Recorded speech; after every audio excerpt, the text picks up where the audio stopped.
आप देख रहे हैं इंडिया टाउन न्यूज, भारत की बात। नमस्कार, आप देख रहे हैं इंडिया टाउन न्यूज और मैं हूं कमर गौस और आप देख रहे हैं हमारा खास कार्यक्रम नेशनल पॉलिटिक्स। खबर उत्तर प्रदेश से है, जहां लोकसभा चुनाव को देखते हुए कांग्रेस अध्यक्ष मल्लिकार्जुन खड़गे और सपा प्रमुख अखिलेश यादव ने एक संयुक्त प्रेस वार्ता की। प्रेस वार्ता में दोनों ही नेताओं ने जोर देकर कहा कि 4 जून को पीएम नरेंद्र मोदी की विदाई होने जा रही है। साथ ही उन्होंने कहा कि बीजेपी डराकर वोट हासिल करना चाहती है, लेकिन जनता अब गुमराह नहीं होने वाली। कांग्रेस अध्यक्ष का तो सारा फोकस इस बात पर रहा कि कांग्रेस ने इस देश के लिए काफी काम किया। दरअसल बुधवार को उत्तर प्रदेश के लखनऊ में हुई इस प्रेस वार्ता में कांग्रेस अध्यक्ष ने कहा कि हमने देश को बहुत कुछ दिया है। महात्मा गांधी ने आजादी दिलाई, जवाहरलाल नेहरू ने लोकतंत्र की बुनियाद डाली, डॉक्टर बाबा साहेब अम्बेडकर ने संविधान लिखा। अब ये भाजपा के लोग इसे बदलने की कोशिश कर रहे हैं। हम ये नहीं कहते कि हमारे पास इसे साबित करने के लिए कोई सबूत नहीं है।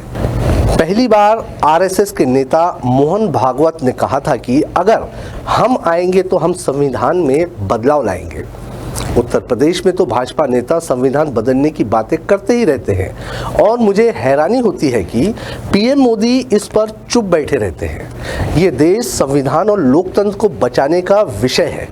हाल ही में भारतीय जनता पार्टी के वरिष्ठ नेता और कांग्रेस के गृह मंत्री अमित शाह ने इन 4 चरणों में 270 सीटें जीतने का दावा करते हुए 400 का टारगेट आसानी से पूरा करने की बात कही थी। इस पर कांग्रेस अध्यक्ष ने गृह मंत्री अमित शाह के बयान पर जवाब देते हुए कहा कि मैंने अपने 53 साल के कैरियर में ऐसा पहले कभी नहीं देखा कि इतनी पार्टियां एक साथ मिलकर चुनाव लड़ रही है। 26 पार्टियां मिलकर चुनाव लड़ रही है। आप खुद सोचिए कि लोग सरकार से कितना नाराज हैं। ये चुनाव इसलिए भी महत्वपूर्ण है कि ये देश के भविष्य को बचाने वाला चुनाव है। हमारी आगे की पीढ़ी को सुरक्षित रखने और हमारे हक और हुकूक की हिफाजत करने वाला चुनाव है। ये चुनाव समाज के कमजोर वर्ग के तबके के आरक्षण की हिफाजत करने वाला चुनाव है और यही हमारा फर्ज है, क्योंकि संविधान बचा तो ये अधिकार बचेगा। भाई रिजर्वेशन के बारे में ही बात करते, हमको क्या? रिजर्वेशन लेने वाले थोड़े लोग खुद हो सकते हैं, लेकिन देश के भविष्य को बनाने के लिए और संविधान को रक्षा करने के लिए, लोकतंत्र को बचाने के लिए हम सब मिलकर काम करना चाहिए। नहीं तो फिर हम गुलामी के अंदर चले जाएंगे।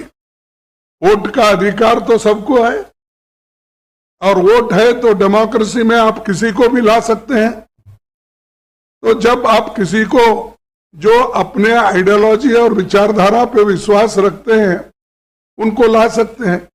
अगर डेमोक्रेसी ही नहीं, अगर ऑटोक्रेसी है, अगर डिक्टेटरशिप है, कहां से अपने विचारधारा को अपने वोट डालेंगे और किसको बोलेंगे? अब देखना यह होगा कि इस लोकसभा चुनाव में उत्तर प्रदेश में कांग्रेस और इंडिया गठबंधन भाजपा को कितनी चुनौती दे पाता है।